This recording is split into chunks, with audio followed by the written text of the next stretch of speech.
জন্ম হয়নি। মুর্শিদাবাদে যখন কংগ্রেস দল ছিল তখন মমতা ব্যানার্জির জন্ম হয়নি। আর মমতা ব্যানার্জি জোর করে যখন মুর্শিদাবাদ দখল করতে গেছিল তখন মমতা ব্যানার্জি যাওয়া ক্যান্ডিডেটের বিরুদ্ধে আমি নির্দল প্রার্থী থাকলাম এই নওদা থেকে মাস চিহ্নে। সেই নির্দল প্রার্থী আজ মমতা ব্যানার্জির সম্পদ হয়ে পাশের কেন্দ্র থেকে লোকসভার ক্যান্ডিডেট হয়েছে মমতা ব্যানার্জির দলে। পাগলের কিনা বলে আর পাগলের প্রলাপ বকছে বহরমপুরে। আবার বলছি মমতা ব্যানার্জিকে রাজনৈতিক লড়াই আসুন, খোলা ময়দানে আসুন, বিতর্ক হোক। আপনার সঙ্গে আমি আলোচনা করতে চাই ভারতবর্ষের অর্থনীতি নিয়ে, বিদেশ নীতি নিয়ে। আপনি প্রধানমন্ত্রী হলে কি করবেন জানান মানুষকে। তা না করে বেকার বহরমপুর করছেন কেন?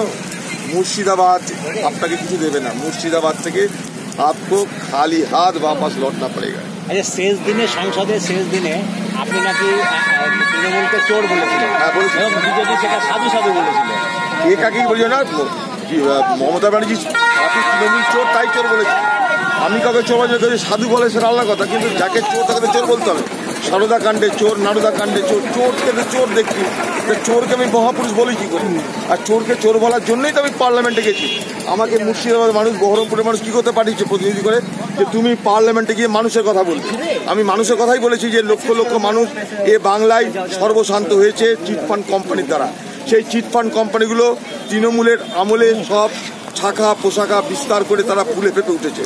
সেই চিটফান্ড কোম্পানিগুলো যখন এই পশ্চিমবঙ্গের প্রায় 30 লক্ষ মানুষকে সর্বশান্ত করে দিল, প্রায় 20,000 কোটি টাকা লুট করলো, তখন বাংলার মুখ্যমন্ত্রী চুপ। শুধু চুপ তাই নয়, যখন সিবিআই তদন্ত করছে দোষী পুলিশ অফিসারকে জিজ্ঞাসাবাদের জন্য, তখন মমতা ব্যানার্জি অপরাধীদেরকে সঙ্গ দেওয়ার জন্য, অপরাধীদের হাত শক্ত করার জন্য নবান্ন ছেড়ে পুলিশ অফিসারের বাড়িতে দৌড়িয়ে আসছে।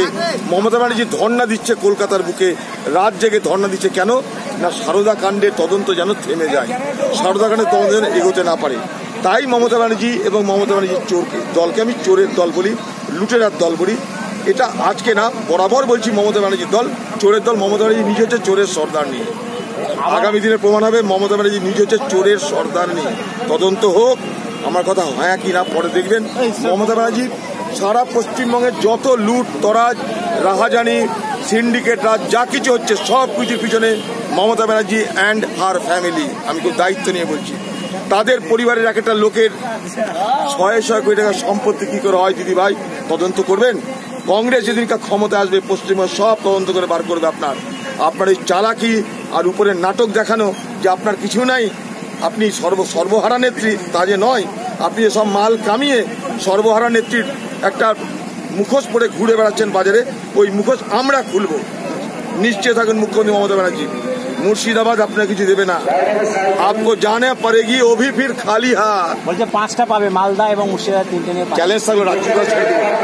ওকে তো বলেছিলাম মুর্শিদাবাদ দাঁড়ান যে কোনো জায়গায়, অধীর চৌধুরীর দাঁড়ান, হিম্মত যদি থাকে। আপনি কত বড় জননীতি, আমি চ্যালেঞ্জ করছি আপনাকে। আপনি অধীর চৌধুরীর দাঁড়িয়ে আপনি নিজে আমাকে হারান, আমি রাজনীতি করা ছেড়ে দেবো, নাহলে আপনি রাজনীতি করা ছাড়বেন। বলুন কার কত জনসমাজে দেখে নেবো আমরা। কোথাকার উলু খাগড়ার দলকে, কোথাকার কংগ্রেসের উচ্ছিষ্ট মাল, কংগ্রেসের এঁঠো খাওয়া মাল, কংগ্রেসের থুকে দেওয়া মাল, কংগ্রেসের ফেলে দেওয়া মালকে নিয়ে আপনি মনে করছেন মুর্শিদাবাদ দখল করবে? ঘন্টা করবেন আপনি।